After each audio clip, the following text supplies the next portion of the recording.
That's right. I'm Chris Cebollero, and it's time to go inside EMS. You can see that Kelly Grayson is missing, but have I got a co-host for you? It's our good friend and probably our biggest fan, Dr. Peter Antevy. Pete, I want to thank you for joining us on the show, and I think we got a lot of things to talk about today. Absolutely. Hey, I think I was your very first fan many, many years ago. You guys are the OGs. Definitely missing Kelly today, but very happy to be back. I think it's better without Kelly. Let's not put, I mean, I know you have to say that according to the script, but I think it's okay. But you were our first guest, actually our first fan actually that we had as well. You and Dan Limmer. So Ah, it actually went really kind of good in the beginning. But 11 years we've been doing this show now, Kelly and wow. I. Yeah. Really? Wow, that's amazing. Long time, long time. Yes. So, Pete, I think that there's a lot of things. We were chatting a little bit when we were in Indianapolis for EMS Expo. I think there are a lot of things going on in EMS, and I want to really kind of focus on some of these big topics, some of the things that you're really doing in the state of Florida as well. And I think the first thing is whole blood. We're starting to see this more and more in EMS. And is there really a place for this in EMS? As an old dinosaur of EMS, I sit back and say, really? Well, what's the purpose of whole blood and does it have anything? But you're doing it. You're doing it successfully in Florida. You are trying to get it more expanded in the state of Florida. But let's just talk a little bit about that. Number one, does it have a place in EMS? Listen, Chris, there are very few things that we do in EMS that make a difference, right? And if you look at any of the etiologies that people are going to die within, let's say, minutes, that's where really EMS fits in. So you have the cardiac arrest, the guy just got into VFib. Of course, we're going to stay there and we're going to resuscitate the guy, right? Yeah, The patient is unconscious because their sugar is 12. Of right. course, you're going to give them dextrose. Trauma and hemorrhage are the same exact thing where you've seen it. I mean, you're from St. Louis, you know that when someone gets shot, stabbed, or they have a GI bleed, or what have you, if they go into circulatory arrest or if they're a traumatic arrest, Yeah. right, because they've already lost the blood, they're dead. The outcomes from traumatic arrest are close to zero. Very, very few people are in traumatic arrest and then walk out of the hospital. Yeah. And so whole blood is that one thing where the sooner you give it, the better the outcome. And there's only 3% of agencies across the country. So round number, there's about 10,000 ALS agencies. It's more like Right. 11,000, but just for a number's sake, Yeah. 10,000. There's 300 or so, give or take, EMS systems across the country. So 3%, very small amount. That number is continuing to expand very, very rapidly. Yeah. And we have given if you combine Broward and Palm Beach together, over the last 3 years, we've given about 600 units of blood, Well, 90% success rate, 90%. that's crazy. And right, so there's probably no other thing that we've implemented ever since any of us have been in EMS that has such great value. And we see it when we give the blood. We use the life flow, so we squeeze it in quickly. These people are go from unconscious to they wake up and Really? start talking to you Wow. literally in seconds. It happens instantaneously. So once you've seen it once, that's all you have to see it is once, and you're a believer. And then you look at the data from DC and New Orleans and Atlanta and San Antonio. It's all the same across the board, 90%-ish survival if they got the blood before their traumatic arrest. Interesting. It's pretty crazy. So let's talk about this from an EMS agency standpoint, right? As the medical director, what are the challenges of bringing it in? What does the education look like? How are the paramedics accepting this new skill? I mean, so what's Yeah. the logistics of all that? Oh man. I tell you, just those couple of questions are like 4 hours, but I'll but I will tell you that first of all, let's just put it out there, it costs money. And if cost is probably the biggest burden, and here's why. You're not going to have it on every ambulance. You're going to have it on the supervisor vehicle. So let's say you have, I'll just take you to one of my agencies where I have only two supervisors here, really two battalions, smaller city. We have about 180 medics. Okay. Just the startup cost to get the stuff in the truck, you're looking at about 12K. That includes the coolers, that includes, all the consumables, the warmer, the life flow, all those things together, about 12 grand. And now you're looking at per patient, $1,000 per patient. Why? $650 per unit of blood. then all the consumables from the other stuff, you're looking at $1,000. Now we only bill 800, Right. ALS 1, ALS 2, and we only collect 400. So every patient, you're losing money. So, but now you have to do a calculation. You go to your city council and you say, listen, I predict based on our numbers and based on our volume every year, we're going to need 24 units that we're going to use it on 24 patients. That's 24K, right? Will you, city council, pony up? Let's just double it. Give us 50K so we could save 90% of those 24 lives. I mean, it's a no-brainer that you should go argue for that money, right? Right. Right. Right. So, right. So I think people got to do those numbers, figure it out. Ultimately, Chris, once we can get the blood from the hospital, we don't have to pay for that $650. Then all of a sudden it becomes much more reasonable. Um, Another way of getting in early is to start with plasma. Plasma only costs $60. So my agencies are not counting plasma and whole blood. But if I was starting from scratch, I would get the startup cost done. And then I'm only asking for $60 a unit. And now I can give plasma, and it's not as good as whole blood, obviously, but plasma you can use for TBI, plasma can use for trauma, plasma can use for sepsis, anaphylaxis, and burns. So you have 5 things that you can use plasma on, and then you can get your feet wet, and then next thing you know, we're like, hey, you know what? Now we're ready for whole blood or packed cells. Yeah. Next thing is logistics. Yeah, you got to buy the stuff. There's cold chain storage. You have to have temperature sticks. You have to be monitoring it. You have to show the people who you're buying it from that the temperature is within range. The hospital's got to be okay with it. Yeah. Yeah. Again, all that stuff. We have all the policies, procedures, SOGs. I mean, that's pretty simple. But the last question you asked, which is the training of it, it's just another medication, right? Just think of it like it's just another bag of meds. This happens to be red.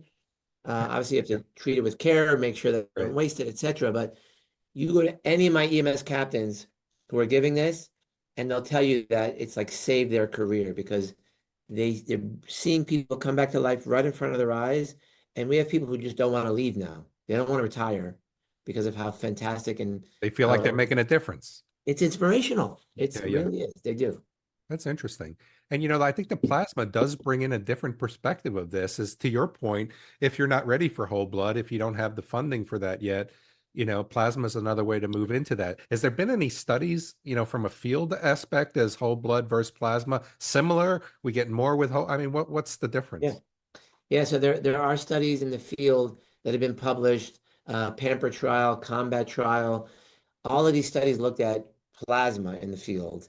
Um, and it's very interesting that all of the studies are showing that, the earlier you give it, the better. Just like TXA, just like when you're shocking somebody, the earlier you give it, the better. Um, Now there are 3 or 4 randomized controlled trials out there now Yeah. that we expect to be published in the coming year or so, but none of them, interestingly, are looking at, let's say, blood or plasma versus saline. Oh, They're interesting. now all kind of looking at blood product versus blood product. So I don't predict, and I don't think you even need an RCT looking at blood products versus pasta water, saline, because everybody knows that that's not going to work. Although there are some academics out there who are they're waiting for the RCT of blood versus not blood. Yeah. And I think we're way past that, and now we're trying to figure out, okay, I'm on the scene. It's a traumatic arrest. Um, should I actually use the whole blood on the traumatic arrest? If it's a blunt arrest versus it's an extremity, and maybe I can put a tourniquet on and get them back to life. So now we're trying to figure out the nuances of whole blood versus packed cells versus plasma. And all the research coming forward is not even asking the question, do these things work? They're asking kind of more nuanced questions. Yeah. Very cool. Yeah. Well, we got you here. We just don't want to talk about one thing, Pete. I mean, you're just the level of experience you have, Doc. Um, let's talk about AHA. So over the Yeah. past couple months, it seems that this has people up in arms. And I don't know why. I mean, there was nothing really that was earth-shattering here. But when we look at the American Heart Association, they came out with their 2025 recommendations of how we should A couple of things that were in there I thought were really, really interesting. But before I even bait you into a discussion, what were your first thoughts when you read it? Yeah, first I'll start by saying that these guidelines, ever since back in 2015 when they first started, they end up putting things in there that are very stale, and unfortunately they never come out. So what people need to recognize is that when they screw up and they make a mistake, unfortunately those are in. So a perfect example is in 2015, there was a study called the Feast Trial, a study done out of Africa on children who had malaria, and they figured out that if you give those kids saline, they die.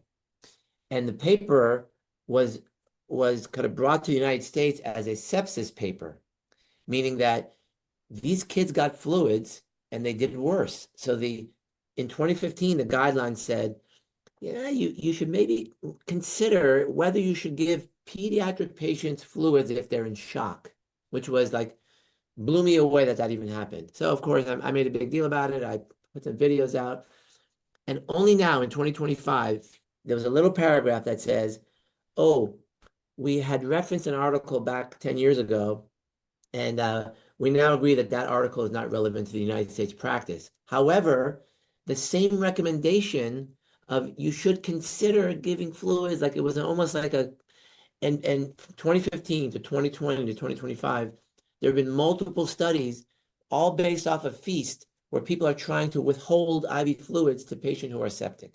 Right. So my biggest problem, just to kind of set the stage here, is that when they have bad science and they put it in, it'll never come out. And so here's my next, the biggest issue I had this time around with the October release is dual sequential defibrillation. Right. Something that has been known since 1994. That was the very first case report. 30 years goes by. In 2022, Sheldon Chesky's puts out a randomized controlled trial showing Right. that you double survival with this thing. ILCOR says yes to it. Europeans and AHA say no to it. Well, let me ask you, you have a patient who's in refractory VF, you're shocking them once, twice, three, four, five, 10 times. You get to the local emergency department. Guess what the ER doc's going to do? Same. No, they're going to say, hey, how long you been working the patient for? 30 minutes. Oh, call the code, time of death, done, right?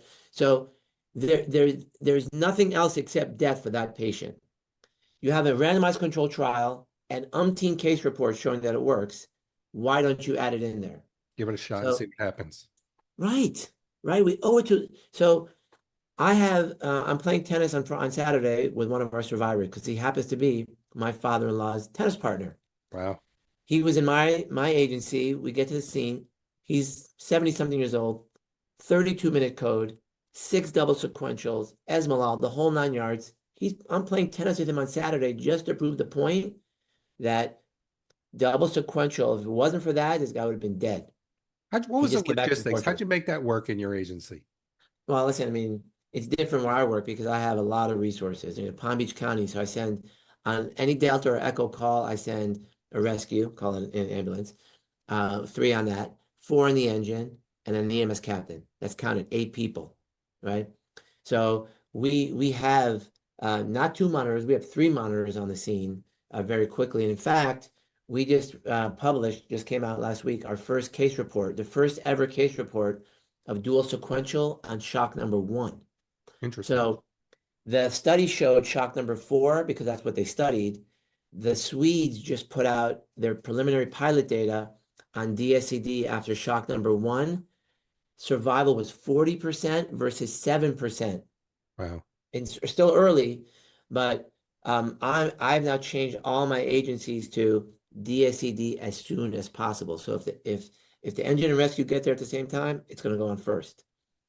So here, just going back to the question, which is, how did they screw up that badly? There's something political in there. That's the only thing I can say. I don't know exactly what it is. I'm just guessing. But now that it's in there, Chris, if history suggests anything, it's going to take a long time to take out. Yeah. But I think the biggest story here is that they don't value what EMS brings to the table. Yeah, it's very, very interesting. I think that there were a lot of things. I was very, very surprised to see even the talk about mechanical CPR, right? I mean, it didn't show a benefit, but you know what? you don't have to throw them out because it doesn't show that it doesn't work either, right? So I can work a code in the back of the ambulance by myself with a thumper, with a, with the whatever it is, Lucas device, or and I'm able to manage that. I don't have to worry about CPR. I could worry about bagging. I could worry about giving medications in between that ventilation. So yeah, I don't think you have to throw them out. I just think it's that people are saying I don't see the benefit, but if there's some opportunity, use it. And I don't know why people are up in arms over it.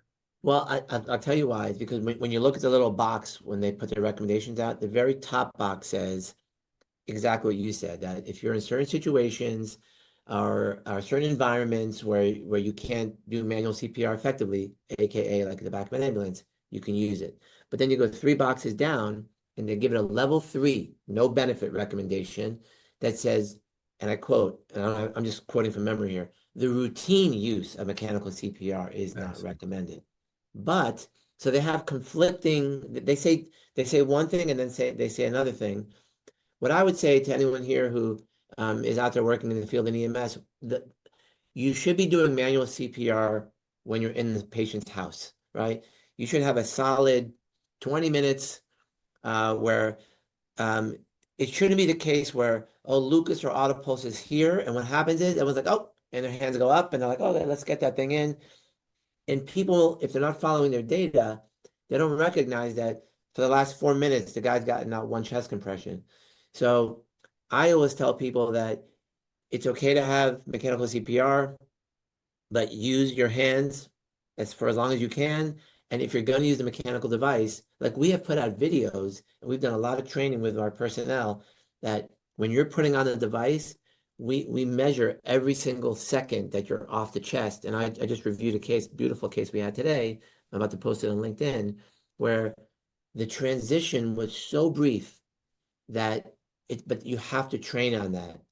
If you go put any device into an agency today who doesn't know any of their data, I'll guarantee you their numbers just fall off initially, and then they're like, "Oh shit, we're not getting anyone back." Yeah, because you're putting it on too early. You're not putting it on quickly enough when you're putting it on. Yeah. Um, and once you fix all that, it's all good, right? So I agree. Yeah. Don't throw them out. Just use them appropriately, and don't use them right when the thing shows up to the house. Agreed. Yeah. So from a pediatric side with the AHA, that we didn't really see a lot, but anything in there that kind of Yeah. raised your eyebrow or that? Yeah. Yeah, there are two big ones. Number one, it still kept in the 20 to 30 breaths per minute in kids for cardiac arrest, which is nonsense, right? They use a 47 patient ICU study, observational study, which was total bogus. Majority of those kids were not even in cardiac arrest. Had bradycardia. Yeah. So, and I bang on them for that. They didn't care. That's still in there. That's not going to come out. The second one is there was a paper in 2019 about not using cardiac arrest dose epi for symptomatic bradycardia. That was by a guy named Matthias Holmberg. He showed harm. You're killing more people. In 2023, another paper came out showing there's no benefit to giving epi for symptomatic bradycardia. They referenced both those papers in the writings. They still left it in there. ILCOR, the international group, took it out. Interesting. So ILCOR is advising for dual sequential. They're advising for removing epi for symptomatic bradycardia, and we use push pressor instead. Um, they, they're doing all the right things at ILCOR, but when it comes from ILCOR down to the other sections, AHA, ERC, Yeah. they're modifying it and they're changing it. So ILCOR doesn't recommend 20 to 30 breaths per minute for kids. So here we have a major problem going on where the people who are evaluating the science initially are making their recommendations, and then you have a group of people who are not EMS people, maybe one on the whole committee, who are now undoing it.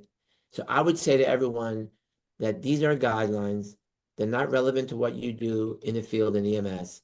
And in Florida, we have the benefit of we don't have to follow any of that. We're a delegated practice state. But if you work in a state where you have state guidelines and the people making the guidelines are kind of like gonna follow the AHA, then you're We have some basically challenges. stuck. Yeah. Yeah. I mean, I can't believe we're almost at our time. I'm going to give you one more question. You and I were talking a little bit before we started to record about community paramedicine. We were talking about insurance companies. They don't see us as equal partners, and even from an essential service side. Weigh in Yeah. on that for us, Pete. Yeah, you know what? I've been doing the ER now for 25 years. I've been doing EMS for 15 years. And it's very clear to me now the problem, okay? When I'm working in the emergency department and you see paramedics come through the door, most everyone is like, "Ah, crap, more paramedics." You're like, Yeah. who are these guys? They're just bringing people in and they're grabbing them off the floor and they're bringing them to my emergency department. And now I know they couldn't be further from the truth, right? That the medical establishment as a whole does not understand the value of what EMS brings to the table. They don't understand the complexity. They don't understand how much data we collect, our CQI. They don't understand what we bring to the table. And maybe the best example of that, Chris, is with sepsis, right? Where for years they just said, bring the patient to us, we'll give them antibiotics. Well, no, this patient's dying, they're hypotensive, they're tachycardic, they're altered. We have fluids, we have pressors, we have antibiotics. And for a long time, they're like, no, why would you do that? And I said, why? Well, because that's what the patient needs. So that just the fact that they're asking, why do you have to do that, means they don't value us. When we said we'll do the whole blood, what the surgeons do, they went up in arms. What do you mean you're giving whole blood? Bring them to us, we'll give the whole blood. No, no, no. We're part of that chain of survival too.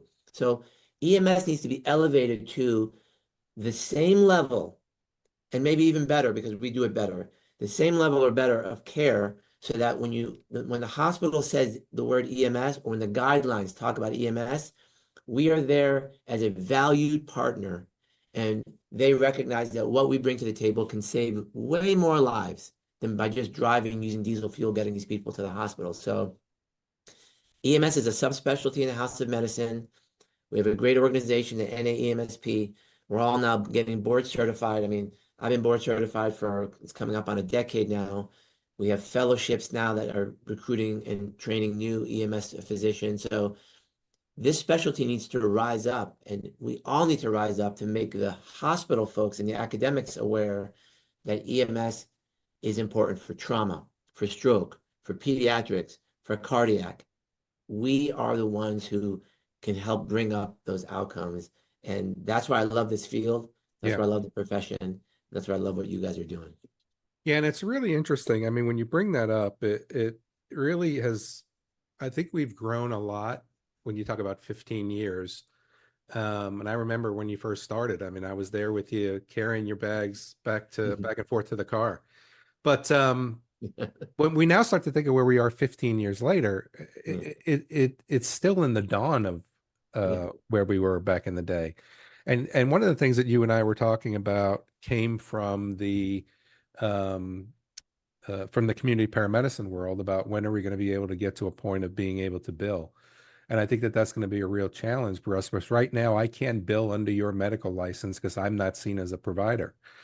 One of the things that I think we need to do first is get universal approval for EMS to become essential services. What's your feeling about that? 100%. I mean, there's no other definition other than essential service for what we do every day. Right. But when you look in the 1960s, when EMS first got started, and they were using a hearse, right, to go, and that was the first EMS system. Why? Because it was a guy who owned the funeral home, and they said, "Hey, we need to come get this dead guy." So they basically go and of course, the guy who owns the funeral home is only going to get paid if he transports the patient. And so from the very beginning, EMS has been looked at as you just transport people from here to there. But in one of my agencies, Chris, we have a 25% refusal rate. On many of those patients, we're getting to the house, we're doing vital signs. Heck, some of them we're giving dextrose, we're giving Zofran, we're giving fluids, and then they're like, you know what, I don't want to go. You know how much we get paid for that? Zero. Zero. Zero.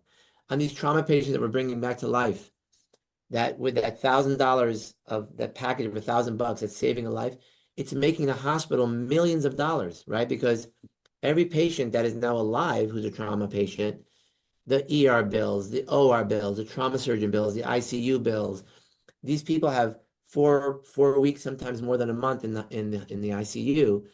And these patients are not just hundreds of thousands of dollars. There's a patient recently, a police officer that we saved. Um, I asked him, how much was the bill when you got the EOB? $1 million. Okay. So that $1,000 bag of blood, I mean, it saved a life. That's all we care about. But it brought a hospital $1 million. Okay. So where is our kind of nod of, hey, you are the essential folks who are bringing these people back to life. Yeah. Look what happened during COVID with the vaccines. I mean, Right. Right. we are the social fabric of every community. We're the social netting. Um, the people who are homeless, now we have, like, you're the guru in community paramedicine, right? You're seeing people under the bridge, you're seeing people at their home, you're preventing them to go to the ER, you're preventing hospitalizations, you're preventing iatrogenic infections, and all they give you is a little pittance, Yeah. right? Oh, Even though you're you're right. saving them millions of dollars. It's And you know horrible. what? And there's a lot of agencies that are happy to get it. And we really need to be able to change the paradigm of how we're getting our reimbursement. But it's not going to happen until paramedics are seen as providers. We're not going to be able to see that happen unless the states are going to see EMS as essential service. So, Pete, I'm ashamed to say we're almost at 30 minutes. You've just mesmerized me for the past 27 minutes. But one of the things that I think is cool, and I follow you a lot on the socials, is you have these videos that pop up. You're given 3 5 minute overviews of something. And I think they're very entertaining and a wealth of knowledge. You've been doing that for decades. So in a couple minutes, I'm going to put you on the spot here. In just a couple minutes we have left, teach us something. Okay, I will. This is good. I appreciate that. So, um, the fascinating physiology that I've learned recently that I think is so important is, when someone is septic, when someone has a burn, when someone has anaphylaxis, we always wonder why within a couple of days they end up in the ICU and their lungs are full of fluid, and or someone has TBI, and next thing you know they have significant cerebral edema. So what's really interesting is that when you have that burn or that trauma, the lining of the inside of your blood vessels gets sloughed away. And it turns out that's called the glycocalyx. It's basically like a little cushion layer that prevents things from leaking out of the blood vessel. Well, you get that trauma, you get that burn, you get that sepsis, and that entire layer just kind of flushes away, and it leaves the blood vessel porous for about a week, 7 days. So now here we are, we're like, oh my God, patient septic, they need fluids, pumping in saline. You look at the monitor, the blood pressure is going up, you make yourself feel better. Within an hour, all that fluid is now leaking into the lung, leaking into the brain, etc. And you know, now we've realized, thanks to people like John Holcomb, that plasma, you get plasma, and it basically helps you stop that endothelial layer, the glycocalyx, from sloughing off all the way. And it actually has the ingredients in it to replenish it within a couple of days. Oh, wow. So now we're the first ones in the country doing plasma for TBI. I just added it for burns. And now John Holcomb and I and Dr. Sperry also, we are now going to try to do a randomized controlled trial of giving plasma for traumatic brain injury. And then I think it'll move from there. But um, just the fact of understanding that how these things happen and how the blood vessel is comprised, and how giving LR or normal saline can make you feel better, but it does not make the patient feel better. What I'm really excited about, I must say, is that the 2026 is going to be the year where plasma takes over. And they have this thing called spray dried plasma, which is crystallized in an empty saline bag, like just crystal. You add sterile water, you shake it, and now you have plasma. If their pricing is right, and I hope it is, I heard it's going to be maybe too expensive, but if it's not expensive, imagine every frontline unit is carrying plasma, and the septic patient, the burn patient, the TBI patient, the trauma patient, the anaphylaxis patient never gets saline ever again. Yeah. And it all relates to this lining of the blood vessel. Very I interesting. think it's going to be amazing. Yeah, I mean, it looks like we may have a new standard of care in looking at Yes, those patients. So I think yes. that's great. But Pete, it's been a long time since you've been here, and you got to come back. Yeah, let's do this next week. What do you say? Come on back. Let's do this again next week. But When you we say every come, I'll come on I know anytime you're every ready. time you come on, it's always a wealth of knowledge. So I want to thank you for joining us. And Dr. Antevy does a lot of great work on social media. Go ahead and check him out all over the place, because you'll see his videos, you'll see his writings, you'll see his teachings. Anytime we have the opportunity to get in front of forward-thinking medical directors is only going to help our skills. It's going to help our knowledge. It's going to help our ability to treat the people who are going to need us to do that. So, Dr. Antevy, I want to thank you for joining us on Inside EMS. Chris, thanks for having me. And Kelly, you missed out, man. We miss you. That's right. And Kelly, great. You think he's going to know the difference? Everybody out there, let us know what you think. We covered a lot of things. You know, we talked about blood, we talked about plasma, we talked about the AHA, and we talked about EMS not only being an essential service, but also being considered a partner when it comes to our hospital, brethren. So let us know what you think. Send us an email at the show at ems1.com. I'm Chris Cebollero for Kelly Grayson and for Dr. Peter Antevy. We'll see you next week on Inside EMS.